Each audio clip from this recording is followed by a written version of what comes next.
Ya. Apa ancamannya, seperti apa? Ancamannya Apa ancamannya? Kredibilitas si Reza sebagai dokter bisa hancur, gue jamin. Itu ancaman. Ya, saya mau tanya, dokter Reza Gladys, saya mau nanya, dokter Reza Gladys itu mulai kapan jadi dokter dan praktek di mana dan bagian apa? Dokter apa dia itu? Sebagai dokter umum praktek dari tahun, saya lupa yang mulia, asal di tahun 2012. Sebagai dokter umum 2012 atau 2013. di rumah sakit mana? Saya punya klinik. Di klinik. Ya, saya punya klinik. Di klinik sebagai dokter umum yang ngurusin pasien, ya. Dokter umum, kredibilitasnya. Ya, dan saya boleh tambahkan yang mulia izin bahwa menyerang secara pribadi, dan di situ pun karena terdakwa Nikita Mirzani ini followersnya sangat banyak sekali yang mulia, dan di saat dia satu kali ngomong mungkin followersnya bisa langsung menghujat kami. Di situ saksi Reza Gladys sangat terpukul. Ini ada persoalan pribadi, urusan pribadi Reza Gladys saksi dan Nikita Mirzani. Urusan pribadi kan? Urusan ya. Urusan dempul. Betul.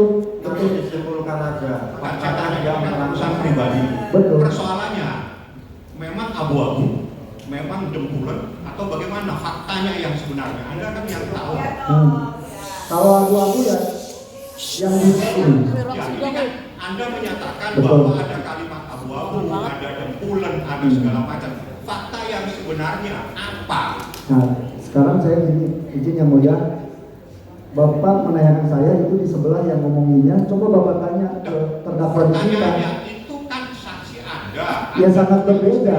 Fakta yang sebenarnya dempulan, abu-abu atau bagaimana? Kenapa harus ketakutan dengan persoalan ini? Kenapa kredibilitas yang Ya jelas pasti dong, namanya followersnya banyak. itu kan followers, fakta Followersnya kredibilitas apa? Apakah memang ada sesuatu yang luar biasa?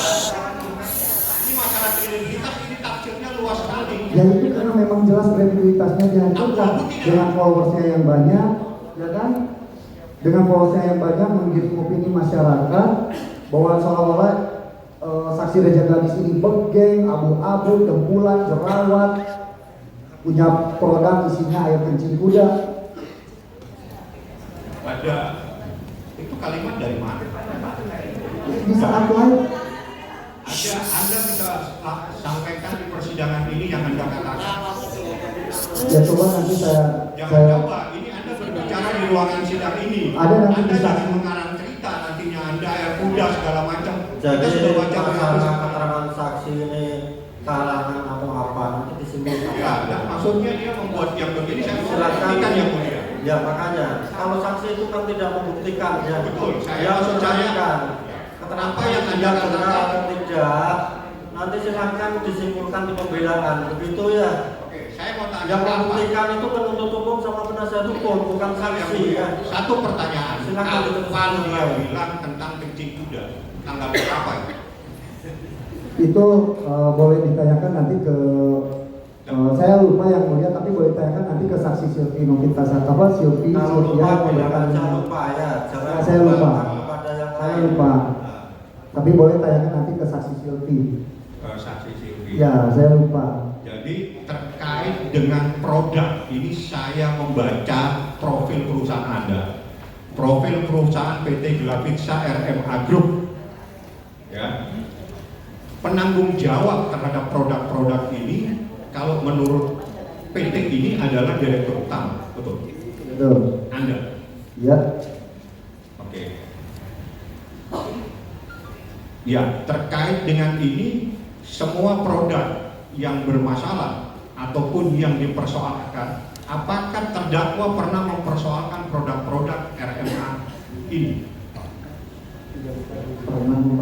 Tidak pernah. Tidak pernah. Tidak ada masalah dengan Anda punya skincare? Tidak pernah.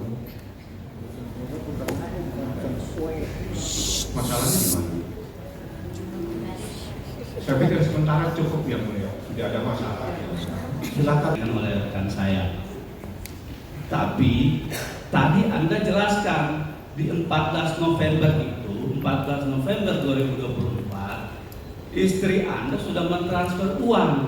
Nah, bagaimana menyambung logikanya itu pada saat puncak ancaman di 24 November yang Anda jelaskan tadi di 2024, lalu 14 November itu juga ada istri Anda mentransfer uang ke PT Parausesa yang 2 miliar. Bagaimana coba menyambung logikanya itu? Jadi menyambungnya gini, izin mulia menjelaskan karena ini udah terlalu lama ya, jadi agak saya lupa waktu itu. Tadi Anda ditanya jaksa ya, lancar, ini waktu itu kita lama. waktu itu telepon saya rekam mungkin dari percakapannya kan meminta uang. Setelah itu kalau nggak salah itu ada 2 kali perekaman juga, kalau nggak salah saya lupa. Cuma di situ langsung tutup telepon, saya baru transfer, setelah transfer baru telepon. Jadi ada jeda dari pengancaman itu, ada jeda waktu. Jadi tadi kan Anda bilang Ya, siang menjelang sore. ya, Kalau nggak tadi ditanya sama saudara jaksa ya, ya. siang menjelang sore duitnya ditransfer istri Anda. Betul. Pertanyaan saya, puncak di 14 November yang tadi Anda bilang ancaman yang diberikan oleh Nikita kepada istri Anda itu puncaknya di jam berapa? Kalau tadi siang menjelang sore sudah ditransfer. Di sore kalau nggak salah. Jadi kasih duit dulu baru diancam. Enggak, ngancam dulu baru ngasih duit. Nggak ada kita kasih duit dulu baru mengancam. Iya makanya. Ya, diancam dulu baru ngasih duit. Jadi ya kalau begitu. Ya di situ ada jeda waktu. Untuk waktunya saya nggak tahu gitu. Malam berarti ancamannya. Enggak. Tanggal 14 November itu siang. Oke. Jadi bentuk ancamannya tadi Iya, ya. betul. Karena mereview. Iya. Oke. Saya balik ke persoalan di dalam BAP saudara ya. Jadi sebenarnya masalah ini apakah masalah pribadi atau masalah PT, produk skincare, Glavitsia, Boster. Karena Anda menjelaskan di sini masalahnya karena direview yang produk Boster itu. Izin menjelaskan yang mulia, jadi masalah ini adalah masalah pribadi karena pribadi saksi Raja Gadis yang diserang, ya, dan terkait produk ini terkait booster cell itu adalah sebuah treatment booster cell itu sebuah treatment yang direview oleh